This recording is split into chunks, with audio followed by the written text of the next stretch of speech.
That is the sound of rapid gunfire terrorizing a Stockton neighborhood. KCRA3 just obtained this home surveillance video from last night's mass shooting. Tonight, many are asking, why would people open fire at a child's birthday party? And more importantly, who would be so cruel to target children? We all know that there are people out there that are violent and commit violent crimes. But these animals walked in and shot children at a children's birthday party. And none of us should stand for that. The children who were killed were 8, 9, and 14 years old. The fourth victim just barely an adult at 21 years old. Authorities are now asking for your help in tracking down the people responsible. And this is a look at the scene of the shooting just hours after gunmen opened fire at a child's birthday party. Thank you for joining us at 11. I'm Cecil Hannibal. And I'm Edie Lambert. Our reporters on the scene saw decorations which appeared to be for a 2-year-old's birthday party. The party was at a banquet hall off of Lucille Avenue and Thornton Road in Stockton. We know at least 100 people were there at the time of that mass shooting. Tonight we continue our breaking news team coverage with KCRA3's Anahita Jafari, speaking with families mourning the loss, praying for those recovering, and calling for peace in their city. First, KCRA3's Andres Valle is live for us at the scene of that crime. Andres, you've been speaking with authorities all day. Do they know how many shooters carried out this attack? Well, EDC, so we're talking multiple shooters potentially possible. That's why the San Joaquin County Sheriff's Office is actively searching for those responsible. Again, 4 people are dead, 11 others are in the hospital tonight, and we're standing directly in front of where all of this unfolded. So we show you where that garage is right there. That's part of the banquet hall, and you can sort of see some of those bullet holes tonight. I know lighting's kind of a bit of an issue, but again, investigators have cleared the scene earlier today. Now we're able to see up front exactly where those bullet holes hit. As far as earlier today, this is the video that we gathered that shows you some of the garage, some of those bullet holes from the garage from that banquet hall. And we also noticed what appeared to be family members retrieving items from that birthday party. We saw decorations and balloons showing the number 2. So potentially a 2-year-old's birthday party was being celebrated here yesterday. Now the sheriff says they believe there were multiple shooters involved and even found firearms on the roof of the banquet hall.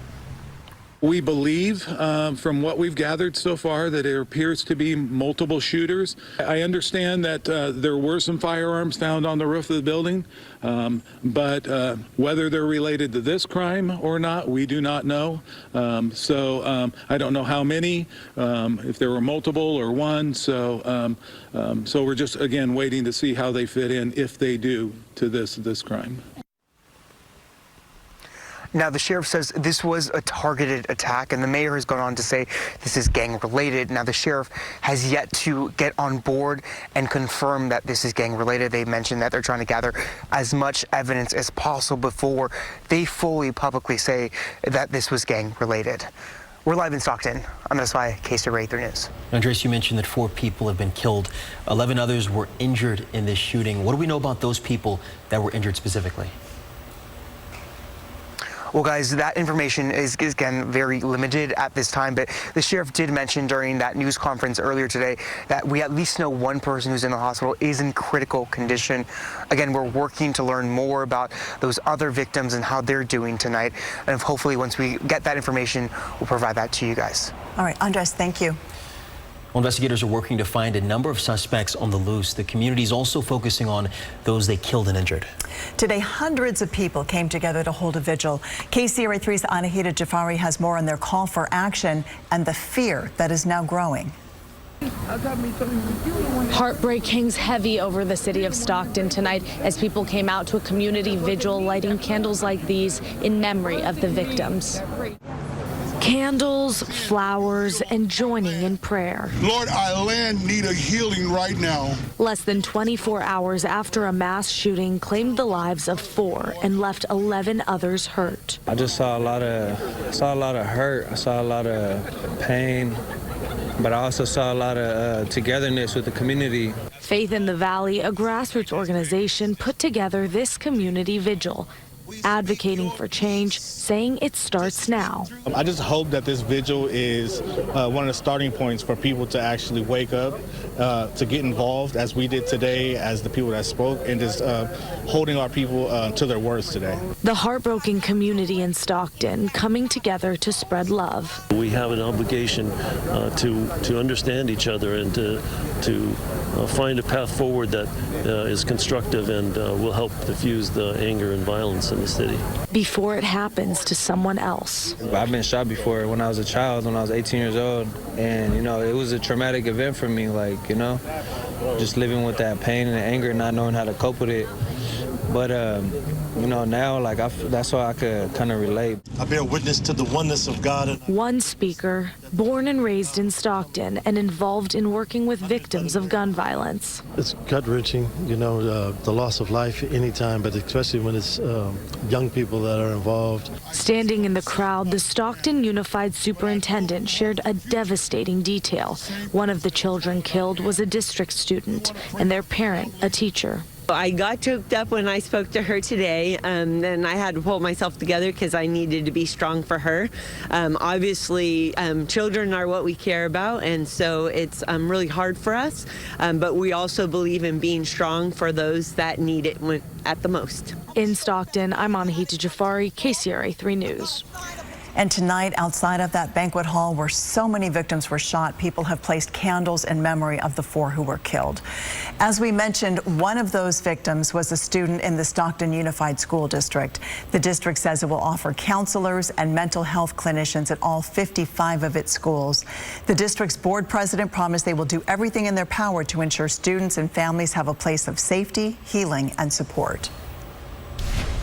Here's a live look over the state capitol where condolences continue to come in tonight. Governor Gavin Newsom and first partner Jennifer Siebel Newsom posted about the shooting again today. The governor saying, quote, today local authorities confirmed the victims of the Stockton shooting were just 8, 9, 14, and 21 years old, that the attack was likely targeted. Our hearts break for their families and the entire Stockton community. The governor's wife adding on X, quote, what happened in Stockton is devastating. The governor and I are profoundly heartbroken knowing that those lost were children and young people. We're holding Stockton, the families, and the entire community close to our hearts. Governor Newsom says he spoke with the mayor of Stockton last night, offering his condolences as well as any resources needed. In a statement today, Mayor Christina Fugazi said she could not sleep as she thought about these children and the trauma that will follow them. She went on to say, quote, gang violence exists in cities across the country, but this was a pure act of terrorism. And, quote, anyone who hides, shields, or harbors these terrorists, you're putting yourself at risk of having your door kicked in, your home raided, and being arrested for aiding and abetting. If you protect them, you become a part of this, and you will face the consequences.